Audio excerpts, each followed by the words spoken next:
Hello everyone, Mistro here, and this video is the first in a series that I've planned on fun or useful ground builds in Star Trek Online. Let's get started.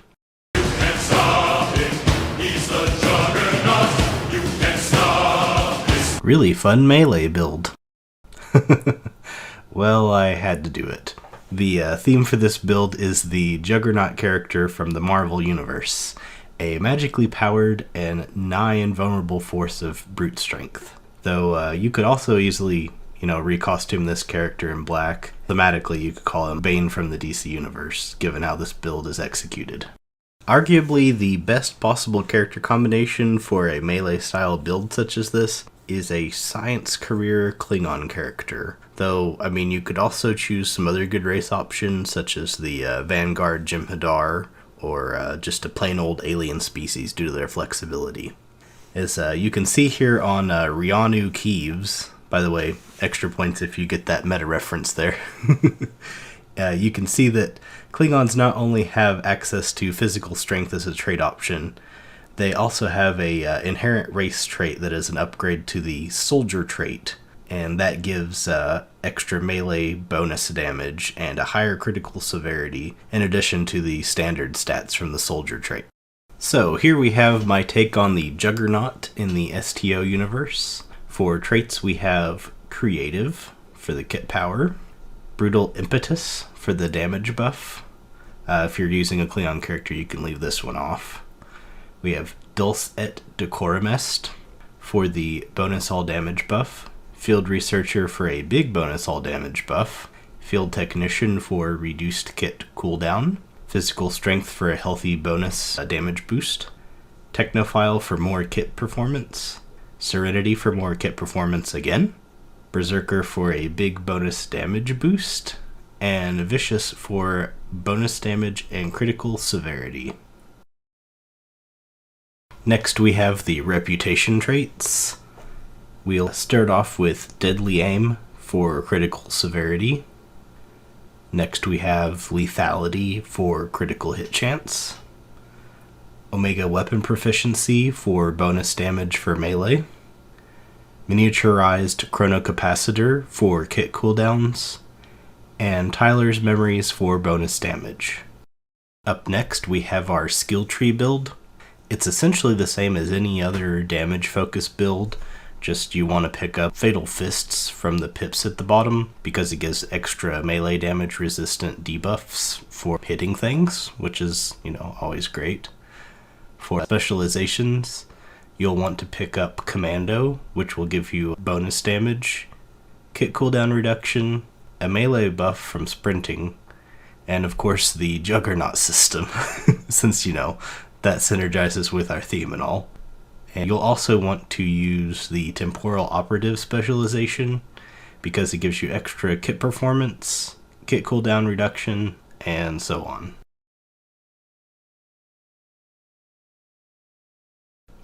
Now for your actual character gear, I recommend the Ryzian kit frame from the summer event, due to it being a easy to obtain kit performance ×3 frame. Not to mention the extra bonus range damage that you get whenever you aren't using a melee build. What you'll need to do here is, in order to get the ×3 modifier, you'll have to purchase the kit and re-engineer it to where it has kit performance ×2 while it's still a purple item. And whenever you upgrade it to ultra rare, it automatically gains the third modifier. And then of course whenever you raise it to epic quality, it gets the capstone, which adds a further kit performance to it. For armor, we have the Experimental Environmental Suit. It has good resistances in addition to root and knockback resistance, but the main reason for it is the kit performance and kit cooldown reduction. Unfortunately, this is a Lobby store only item, so it's a little expensive to acquire, but if you like kit performance builds, I really suggest this. And then our personal shield is the Zinkethi Lobi shield. It gives resistances to flanking, which can be an issue whenever you're playing a melee character and wading into a group of enemies. Our off-use weapon is the Zinkethi Lobi assault weapon. We're basically just using it here for the set bonus, which gives extra shield damage reduction, but it also gives extra kit performance. So also good for a kit performance build. And our main weapon here is going to be the Mind Meld device from the Discovery reputation, which has a devastating combo move, but it's also has a really useful engage ability, which will help you, fling yourself at your enemies. It's usually one problem that you have with melee battles is that it's very hard to get to your enemies without them running away from you. For devices, we have the Lobby Gambling device for the critical hit and severity bonus. We have the Kit Booster for kit performance, and optionally you could use pets or other consumables here to further boost passive damage. For our kit modules here, we're going to be using the ever-popular Mud's Time device, which can not only, revive you, but it has the ability to keep your buffs up without breaks, which is very key to this build. It's a little broken with the next ability, which is Adapt, which makes you temporarily immune to damage, at least energy damage, and it functions well with the cooldown reduction for the Mud's Time device. Next, we have another synergetic ability from the Fleet Colony, the Regenerative Invigoration module. It's a buff that increases our bonus damage rather substantially whenever you're healed. However, you're not going to need a party here, because we also have the Vascular Maintenance ability from crafting. This ability is kind of unusual and not really used much by people, but it gives a passive healing and damage reduction. So each one of those heals that ticks every second is going to activate the Regenerative Invigoration buff. Finally, we have the Hypospray Dilovine, which gives us a massive damage boost for melee. The reasons we've stacked so much bonus damage elsewhere is due to this huge base damage increase.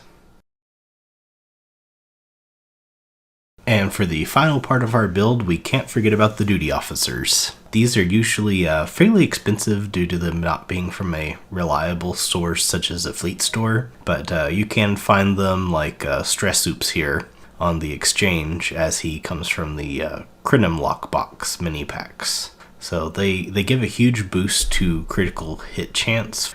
As you can see, the bonuses from these melee officers do not show on my global stat sheet, but you can see the additional crit and severity for attack tooltips. But sadly, it doesn't seem to affect engage. As you can see here though, the build does offer some damage comparable to standard energy builds, and the combo effects are quite potent even as non-criticals.